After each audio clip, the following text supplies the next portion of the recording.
Diperiksa Riki matanya dicongkel, satu Abu Bakar lehernya dipotong sedikit, kan Bang Epi ditembak di sini, jantungnya diambil.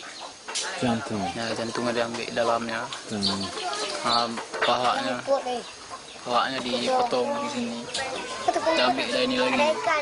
Dan mereka buat apa sama ini? Mungkin mereka ini diambil, dia dikasih untuk anjing mereka.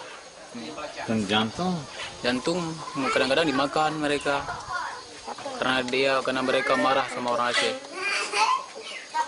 Pikir dia kalau udah dibikin kayak gitu udah takut orang Aceh. Atau bangsa Aceh ini tambah marah lagi.